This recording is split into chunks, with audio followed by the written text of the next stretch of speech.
따라서 해보시기 바랍니다. 예수님의 눈을 가집시다.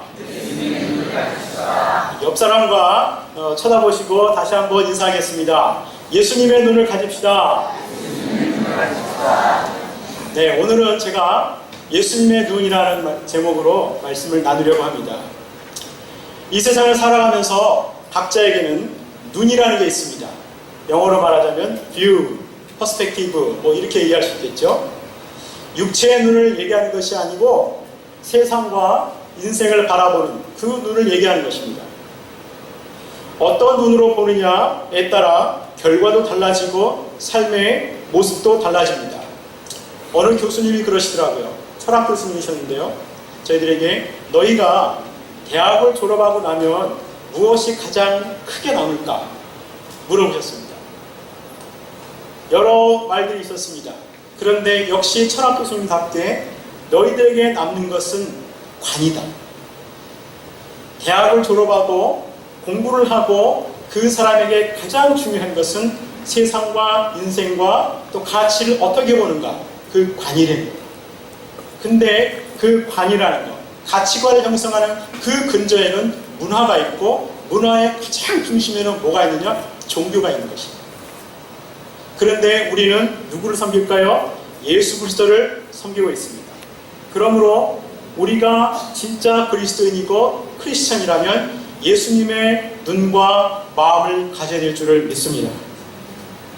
그런데 예수를 믿으면서도 과연 우리의 눈이, 우리의 바라보는 그 관점이 예수 믿는 사람다운 것인지 아니면 예수 믿지 않는 사람과 별반 다를 것이 없는지 한번 생각해 봐야 될 것입니다. 교회를 다니는 이유가 뭔지, 축복을 바라는 이유가 뭔지, 사업을 하고 공부를 하고 자녀를 양육하는데 그 진짜 이유가 무엇인지 여러분 곰곰이 생각해 보신 적이 있으십니까? 행복이 무엇인지, 오늘날의 사람들 내 행복을 바라고 있습니다. 많은 경우에 막연한 행복을 향해서 가고 있습니다.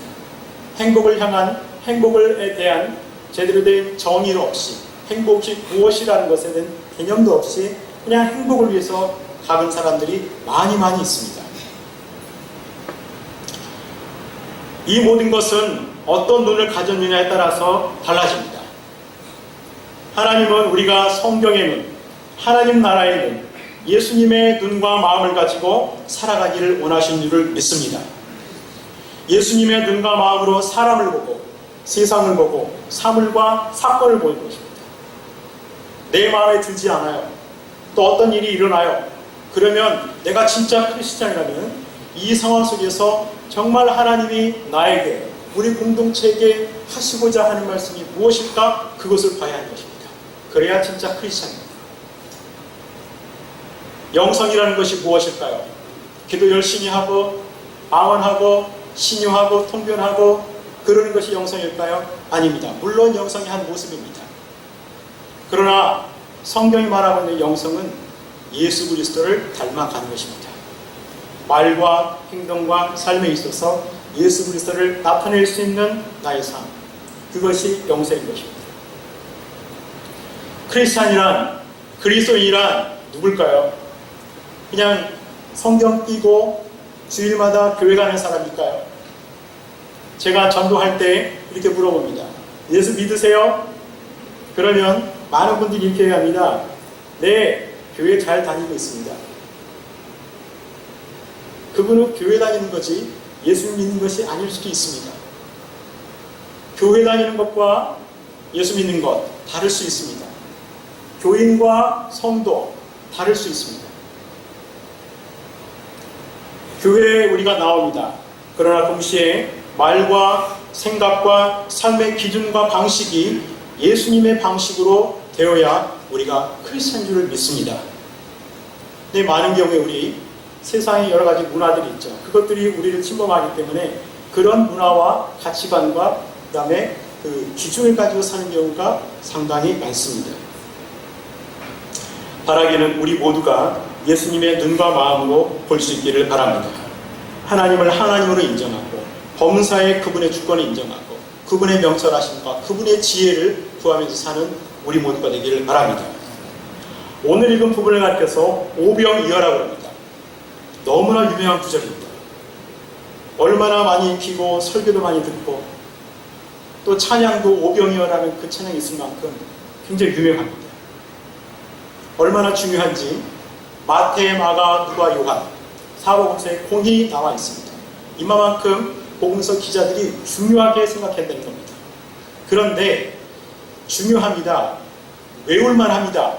그런데 이것이 우리 각자에게 어떻게 다가오고 있느냐?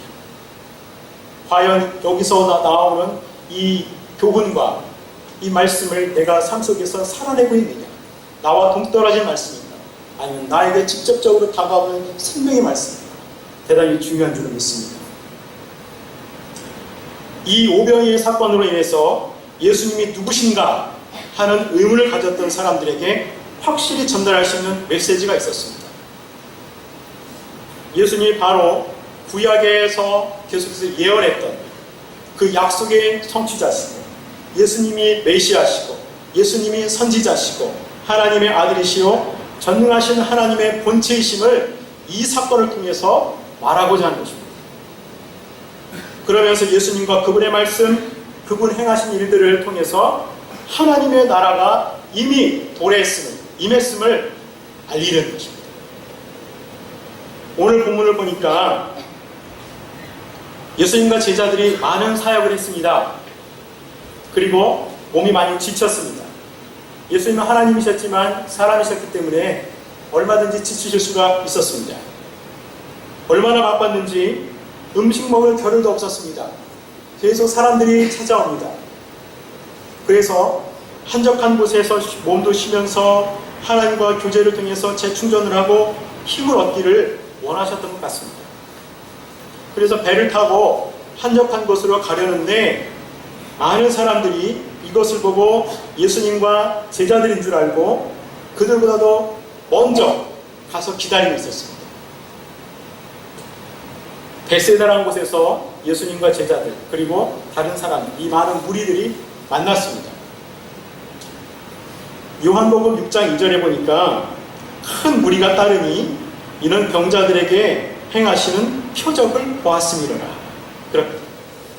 이 큰 무리가 예수님과 제자들을 따라서 온 목적은 예수님에게 관심이 있었던 게 아니었습니다. 예수님이 행하시는 기적과 표적을 통해서 예수님에게서 병고침을 받기 위해서였습니다. 그래서 자신들도 오고 자신의 친구, 형제들 혹은 이웃 사람들하고 같이 왔던 것 같습니다. 그들을 보신 예수님이 그들을 향해서 목자 없는 양 같음으로 인하여 불쌍히 여기셨다, 이렇게 표현하고 있습니다. 34절 예수께서 나오사 그 큰 무리를 보시고 그 목자 없는 양 같음으로 인하여 불쌍히 여기사 이에 여러 가지로 가르치시더라. 이 불쌍히 여겼다는 말은 단순한 동정이나 연민 이것은 아닙니다. 이 단어에 쓰인 영어 단어가 compassion이라는 건데요. compassion을 물론 사전적인 의미에서는 동정, 연민, 긍휼 그럽니다. 그런데 성경에서 말하는 이 긍휼이라는 것은 예수님이 그 마음속 깊이 고통을 느끼셨다는 겁니다. 그 사람들을 보고 예수님의 마음이 움직이시는 거예요. 움직이는 거고 고통 가운데 움직여서 이 사람들을 받아들이지 않을 수 없는 그런 상황입니다. 육체의 병으로 고생하고 영적으로 공허하고 갈급한 그들, 누구도 그들의 줄이고 목마름을 주목하지도 않고 만져주고 해결해줄 목자가 없으므로 유리방황하다를 하는 그들을 보면서 예수님의 마음이 아프신 거예요. 마음속에 어쩔 줄 모르는 아픔과 불쌍함과 긍휼이 끓어오르는 것입니다. 그래서 그들을 영접해서 병자들도 고치시고 여러 가지로 가르치셨습니다. 특히 하나님 나라의 일을 가르치셨습니다. 극도로 피곤하고 지치신 예수님이지만 무리들에 대한 긍휼함 때문에 그들을 물리치지 않으시고 고치시고 가르치십니다. 그리고 그 분위기는 대단히 따뜻했을 것 같아요. 예수님이 강압적으로 또 군림하는 듯한 그런 가르침이 아니었던 것 같고 대단히 주거니 받거니 하면서 따뜻한 가르침의 그런 시간이었을 것 같아요.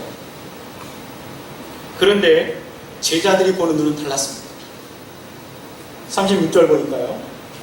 무리를 보내어 두루 촌과 마을로 가서 무엇을 사먹게 하소서, 이렇게 발언을 합니다. 제자들에게 이 큰 무리는 귀찮은 존재였습니다. 골칫거리였습니다. 그들 마음 가운데는 우리 쉬어야 되는데 이 사람들 왜 와서 귀찮게 하지? 그런 마음이었을 거예요. 자신들의 휴식을 방해한 불청객입니다. 제자들은 그저 그들을 보내고 싶었습니다.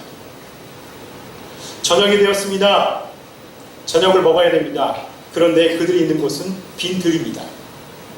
먹을 것이 없습니다. 가게도 없습니다. 자, 예수님의 제자들이 있었는데 예수님이 제자들의 믿음을 시험해 보기를 원했습니다. 그들의 눈을 시험해 보기를 원했습니다. 너희가 먹을 것을 주어라 말씀하셨습니다. 요한복음을 제외하고는 마태, 마가, 누가에 공이 나와 있는 그 구절입니다. 너희가 먹을 것을 주어라. 요한복음에는 어떻게 나와 있냐면 이 사람들을 먹이려면 돈이 얼마나 필요하겠느냐, 그렇게 부르셨어요. 자, 이 말씀을 하시면서 제자들이 어떻게 반응을 하는가, 그래서 그들의 제자 훈련이 얼마나 되었을까, 그들의 신앙이 얼마나 되었을까, 한번 예수님이 달아보시려는 겁니다. 우리도 순간순간 하나님이 우리의 중심을 달아보신 줄을 믿습니다. 우리가 정말로 하나님을 믿고 있는가, 하나님을 신뢰하고 있는가, 순간순간마다 달아보십니다. 그 저울에서 여러분 믿음으로 통과하시기를 바랍니다. 자, 예수님이 먹을 것을 주라고 하십니다. 제자들의 입장에서는 어이가 없습니다. 우리가 이 사람들을 먹이라고? 무슨 수로? 돈도 없는데. 이렇게 생각했을 것이죠. 그래서 예수님께 되묻습니다. 우리가 200데나리온의 떡을 사다 먹이리까? 상식적으로 이해가 되지 않습니다. 말도 안 되는 예수님의 요청에 짜증도 나고 어처구니 없습니다. 남자만 5,000명이니 여자, 아이, 노인까지 합하면 좋기 2만 명이 됩니다. 무슨 수로 2만 명을 먹입니까? 그래서 그들이 논의를 했습니다. 결국은 그 문제를 해결할 수 없다고 결론짓고 저들을 보내야 됩니다. 예수님 말씀드렸습니다. 예수님께서 너희가 먹을 것을 주어라 했는데 결국 제자들의 응답은 No, 그것이었습니다. 우리는 할 수 없습니다. 예수님의 마음에 들지 않았습니다. 예수님의 의도는 그것이 아니었습니다. 자, 예수님이 그들에게 한 아이가 가져온 떡 5개와 물고기 2마리를 가리켜 말씀하십니다. 마태복음 14장 18절. 그것을 내게 가져오라. 제자들은 그거를 예수님께 갖다 드릴 생각은 안 했습니다. 어쨌든 안 됩니다. No 했습니다. 근데 그것을 예수님께서 갖고 오라고 하셨습니다. 근데 그 와중에도 제자들은 떡과 물고기를 가져오면서도 예수님께 묻습니다. 그러나 이것이 이 많은 사람에게 얼마나 될까요? 떡 5개와 물고기 2마리 네 갖고 오라고 하시니 갖다 드립니다. 근데 이게 무슨 소용이 있을까요? 제자들은 물론 예수님의 제자였습니다. 따라다녔습니다. 근데 그때까지만 해도 정말 예수님이 어떤 분이신지 몰랐습니다. 보이는 것만으로 판단하고 부정적으로 얘기했습니다. 그러나 예수님은 개의치 않고 무리를 지어 앉게 하시고 떡과 물고기를 들고 하늘을 우러러 축사하시고 떼어서 제자들에게 주고 제자들로 하여금 사람들에게 나눠주게 하셨습니다. 이 하늘을 우러러 축사하시고 떡을 떼었다. 이것이 오늘날의 성찬식의 모형이 된 것입니다. 자, 그러고 나니까 42절에 다 배불리 먹고 그랬습니다. 다 배불리 먹었다는 이 말이 마태, 마가, 누가, 요한의 공이 다 있습니다. 이걸 통해서 복음서 기자들은 이들이 정말로 다 배불리 먹었다. 예수님의 그 손에 들림이 이들에게 만족함이 있었다는 것을 강조하려고 하는 것입니다. 그리고 남은 것을 모으니 남았습니다. 다 배불리 먹고 풍족하게 먹고 남았습니다. 12바구니 가득 찼습니다. 자, 여기서 우리는 두 가지를 보면서 예수님과 제자들의 상반되는 그런 관점을 볼 수가 있습니다. 첫 번째, 사람을 대함에 있어서 예수님과 제자들은 다른 눈을 가졌습니다. 목자 없이 유리 방황하는 그들을 보시는 예수님은 마음이 아팠습니다. 불쌍히 여기셨습니다. 그리고 그들을 받아들이십니다. 몸이 천근만근 힘듦에도 불구하고 공허한 그들을 향한 사랑이 더 크셨습니다. 그래서 그들을 가르치시고 병자들을 고치시고 받아들이셨습니다. 그 예수님의 사랑의 근원은 긍휼함입니다. 컴패션, 불쌍히 여기십니다. 죄로 인해서 죽을 수밖에 없는 우리를 불쌍히 여기시는 하나님의 사랑이 있었기 때문에 독생자 예수 그리스도를 우리에게 보내주셨고, 예수님도 긍휼의 마음이 있었기 때문에 우리를 불쌍히 여겼기 때문에 자신의 십자가를 지신 것이고, 조롱하고 비웃는 사람들을 향해서 그들을 위해서 하나님께 기도하십니다.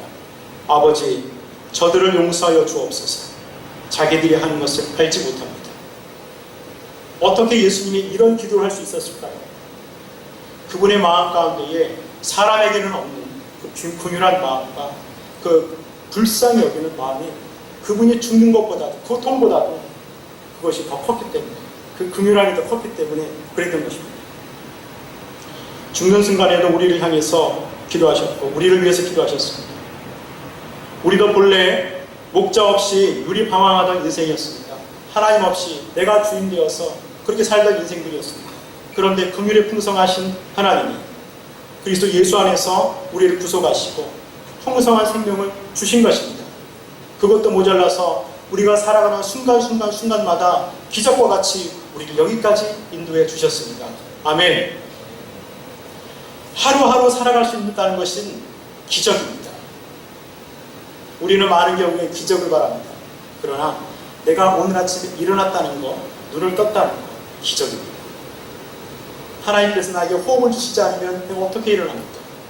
하나님이 우리를 이 전으로 불러 모아 주시지 않으면 어떻게 예배를 드립니까? 한순간 한순간 하나하나가 다 기적입니다.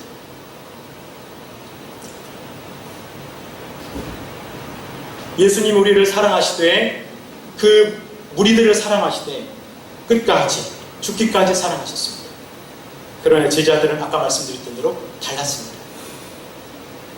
제자들에게 우리는 귀찮은 존재들이었습니다. 제자들은 아직까지 예수님이 누구신지 몰랐습니다.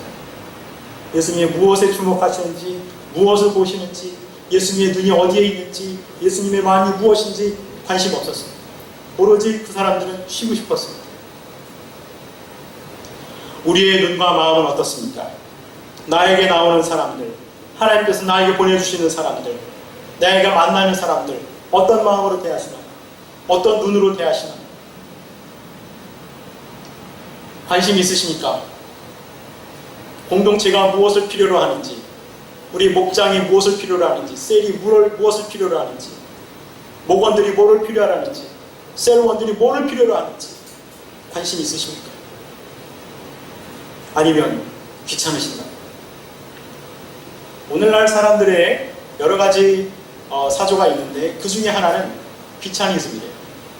귀찮대요. 피곤하고 귀찮대요.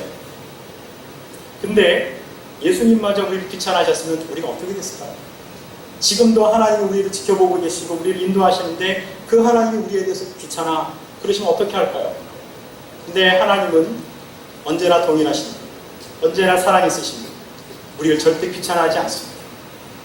우리도 그 하나님을 닮아가기를 바랍니다.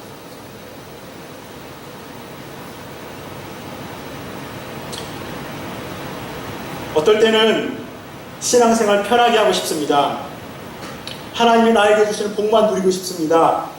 그런데 신앙이라는 것이 무엇일까요? 과연 복이라는 것이 무엇일까요? 신앙은 말 그대로 예수님을 믿고 바라보는 것입니다. 아멘? 그런데 내가 정말로 예수님을 믿고 예수님을 바라보고 있습니까? 아니면 예수님도 믿고 다른 것도 믿고 예수님도 바라보고 다른 것도 바라보고 그렇습니다. 우리가 정말 예수님 믿는 사람들이라면, 우리에게 예수님의 마음이 있다면, 예수님의 눈이 있다면 사람들은 불쌍히 여기는 것이 있을 것입니다. 공동체의 필요, 다른 지체의 필요가 보이고 또 그거 보이면 채우려 갈 것입니다. 여러분, 우리에게 다른 지체의 필요, 공동체의 필요가 보이기를 바랍니다. 그리고 그 필요가 보였으면 다른 사람에게 채우러 가지 말고 내가 채우면 됩니다. 이 긍휼함이 없고 그에 대한 열매가 없다면 우리는 어쩌면 신앙을 잘못 이해하고 있는지도 모르겠습니다. 마가복음 5장에 보면 거라사 광인 이야기가 나옵니다. 4장에서 비유로 가르치신 후에 갈릴리 저편으로 건너가자고 하셨습니다. 폭풍을 잠잠케 하시고 호수를 건너서 거라사까지 건너오셨습니다. 오셔서 하신 일은 귀신에게 잡혀있는 그 광인, 그 사람을 고치시고 해방시키십니다. 그리고는 그가 예수님과 함께 배에 오르려고 하니까 허락하지 않으시고 말씀하십니다. 집으로 돌아가 주께서 내게 어떻게 큰 일을 행하사 너를 불쌍히 여기신 것을 내 가족에게 알려라. 고침받은 이 사람, 예수님을 가족에게 알렸을까요? 안 알렸을까요? 알렸겠죠. 알려야 말이 되죠. 그런데 예수님의 이 일은 대단히 비효율적입니다. 이 사람을 살리기 위해서, 이 사람 하는 땅 하나 고치기 위해서 직경 12km나 되는 그 갈릴리를 건너온단 말입니까? 거기다가 폭풍이 일어나고 있습니다. 제자들은 이해할 수 없었을 것입니다. 그런데 예수님은 이 한 사람을 살리기 원하셨습니다. 사단에게 잡혀있고 그 사회에 잡혀있고 자유하지 못한 인생, 모든 것에 눌려있는 인생, 빼앗긴 인생, 이 사람을 자유하게 해주고 싶으셨습니다. 그것이 예수님의 마음이셨습니다. 예수님이 그를 불쌍히 여기셨던 것입니다. 예수님이 인간으로 오시고 고난받으시고 십자가에 죽으신 것, 이것이 효율적인 일인가요? 이것이 상식적으로 이해가 될까요? 우리는 예수 믿는 사람들이니까 이해가 되고 믿어지지만 예수 믿지 않는 사람들의 시야에서는, 관점에서는 인간이 되셨어? 그래서 대신 십자가에 죽어? 그런데 그것이 우리의 죄를 사해? 어떻게 그럴 수가 있어? 이런 것이 당연한 것입니다. 그런데 그 비논리적이고 비효율적인 예수님의 사랑이 우리를 살린 것입니다. 신방하고 전도하는데 효율성 중요하죠. 왜 우리가 굳이 가야 됩니까?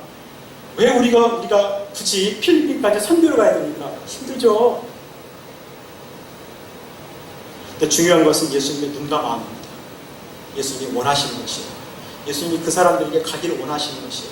그들을 불쌍히 여기십니다. 그러면 가는 겁니다. 교구 사역을 하면서 수원에서 부산까지 가야 됩니다. 한 사람 때문에요. 수원에서 목포까지 가야 됩니다. 수원에서 완도까지 가야 됩니다. 가기 싫습니다. 누가 가고 싶겠어요. 그러나 그 사람이 원한대잖아요. 예수님이 원하신대잖아요. 그러니까 가는 겁니다. 여러분, 우리 모두 진짜 신앙생활 하시기를 바랍니다. 진심으로 예수님을 믿으시고 그분을 바라보시고 그분의 눈과 마음을 가지시기를 바랍니다. 그럴 때 참 신앙생활 될 것이라고 믿습니다. 예수님의 눈으로 사람을, 공동체를 볼 수 있기를 축원합니다. 그것이 긍휼의 눈입니다. 그런가 하면 이 큰 무리를 먹이는 문제에 있어서도 예수님과 제자들은 눈이 달랐습니다. 제자들의 논리가 틀렸나요? 200데나리온이라고 그 계산이 틀렸나요? 사람들을 보내야 된다고 틀렸나요? 아닙니다. 맞았습니다. 절대적으로 맞았습니다. 그런데 틀렸습니다. 예수님의 마음에 맞지 않았습니다. 제자들은 예수님이 하신 말씀, 너희가 먹을 것을 주어라, 이 말씀의 진정한 뜻을 깨닫지 못했습니다. 경제 논리, 효율성의 논리로 생각했습니다. 사람의 지혜와 논리, 이성의 눈으로 볼 때 이 많은 사람들을 먹이는 것 분명 어려운 문제였고 결국 안 된다고 결론됐고 예수님께 노한 겁니다. 우리도 많은 경우에 예수님께서 뭔가 말씀하실 때 노하는 경우 많지 않습니까? 내가 판단해서 안 돼, 안 돼, 안 돼. No. 그러면서 우리는 주님 사랑합니다. 찬양합니다. 주여 복 주시옵소서. 우리는 노해놓고 복 주시옵소서. 그럽니다. 오늘날에도 많은 사람들, 심지어 크리스천조차들도 충분한 돈과 여건이 되면 할 수 있을 것입니다. 이거 얼마나 상식적인 일입니까? 맞죠? 그러나 과연 이것이 크리스천의 모습인가요? 뭘 보고 크리스천의 모습이라고 할 수 있을까요? 크리스천들조차도 금전만능적이고 지극히 타산적인 생각을 하는 경우가 많이 있습니다. 예수님의 마음이 이곳에 있음에도 불구하고 예수님의 눈이 이곳에 있음에도 불구하고 계산기 두드리고 매뉴얼을 보고 계속 따지고 언제쯤이면 우리 인생을 정말로 이것저것 따지지 않고 제대로 예수님께 드릴 수 있을까요? 언제쯤이면 정말로 예수님께 맡기고 내 가진 것을 주님께 드릴 수 있을까요? 이 조그만 아이, 자기가 가진 것 정말 얼마 안 됩니다. 그런데 그 가진 것을 예수님 손에 올려드리니 거기서 기적이 일어났습니다.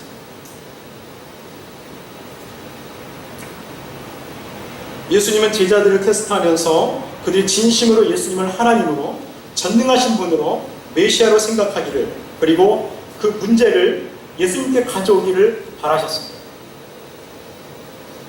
그러나 제자들은 그 예수님의 진의를 본뜻을 헤아리지 못했습니다. 2만 명이나 되는 사람을 먹이는 문제 쉽지 않죠. 좀 불가능하지요. 그런데 예수님은 이 사건을 통해서 하나님을 영화롭게 하고 하나님의 이름을 영화롭게 하고 자신이 메시아이심을 생명의 떡이심을 알리기를 원하셨습니다. 우리도 마찬가지입니다. 문제가 아니고 예수님을 바라보면서 그분 손에 올려드리고 있습니다. 학업의 문제, 진로의 문제, 또 인생의 문제, 자녀의 문제, 가정의 문제가 있습니다. 그러나 우리에게 문제가 있는 것은 주님을 바라보고 하나님께 기도하고 기도하는 자리에 나오라고 하는 하나님의 사인인 줄을 믿습니다. 기도해보지도 않고 안 됩니다.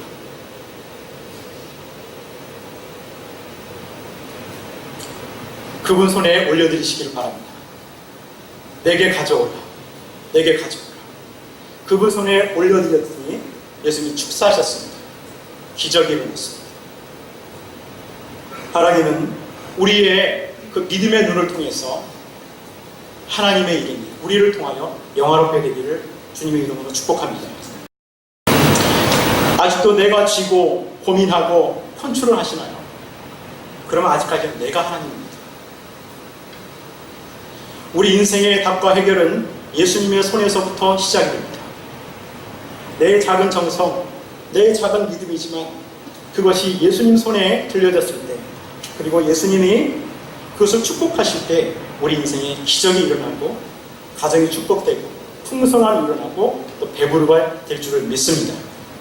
예수님께 나오는 자마다 삶의 문제가 해결이 되고 그 영혼도 만족함을 얻습니다. 요한복음 7장 38절 말씀합니다. 나를 믿는 자는 성경에 이름과 같이 그 배에서 생수의 강이 흘러다니라. 아멘. 여러분 정말로 예수님 믿으시기 바랍니다. 믿음의 눈으로 살아가시길 바랍니다. 그래야 우리 안에서 성령님께서 주신 그 생수의 강이 흘러날 줄을 믿습니다. 다시 한번 여러분께 묻겠습니다. 여러분 예수 믿으십니까? 제가 존경하는 목사님 중에 한경직 목사님 계십니다. 여기 계신 분들 중에 한경직 목사님 모르시는 분이 거의 없으실 거예요. 그분이 돌아가시기 전에 얼마 전에 우리나라의 몇몇 목사님들이 한 목사님을 찾아갔습니다. 그리고 말씀드렸습니다. 목사님 저희에게 꼭 필요한 말씀 한 말씀만 해주세요. 그랬더니 이 한 목사님 말씀하십니다. 목사님들 예수 잘 믿으시오. 이 말씀 하셨답니다. 여러분 우리 예수 잘 믿으시기 바랍니다. 내가 생각하는 믿음이 아니고 성경이 말씀하시고 주님이 기뻐하실 만한 그런 믿음이 있기를 바랍니다.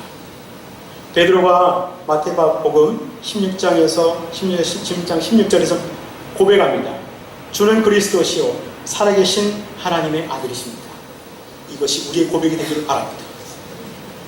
내 생각, 내 논리, 내 경험 내려놓고 예수님께 가져가시기를 바랍니다. 젊은 분들 인생에 성공하고 싶으시죠? 진로가 열리기를 바라죠? 네, 중요한 게 있습니다. 저를 다 같이 따라해 보실까요? 예수님께 마음을 드리고 시간을 드리고 재능을 드리고 물질을 드리라. 결국은 다 드리겠네요. 그러면 하나님이 책임지시는 겁니다. 정말입니다. 말씀을 정리합니다. 우리는 어떤 눈으로 살아가고 있나요? 여러분에게, 저에게, 우리 모두에게 예수님은 어떤 분이십니까? 그냥 필요에만 응답해 주시는 도깨비 같은 분이십니까? 아니면 나의 진정한 하나님이십니까? 진실로 그분이 여러분의 전능하신 하나님이십니까? 여러분을 창조하시고 지금도 이끌어 가시는 구세주 예수 그리스도이십니까? 제자들은 예수님과 함께 다니면서도 그분이 누구신지 몰랐습니다. 교회를 수십 년 다니면서도 예수님이 누구신지 모를 수 있습니다. 어렸을 때부터 다녔어요. 모태신앙이라고 해서 예수님이 누구신지 모를 수 있습니다. 머리로는 알고 있어요. 그러나 실제 생활에서 믿지 않는 경우가 많이 있을 수 있습니다. 제자들은 예수님의 눈으로, 긍휼에는 믿음의 눈으로 보는 것에 실패했습니다. 예수님의 저울에 달렸을 때 통과하지 못했습니다.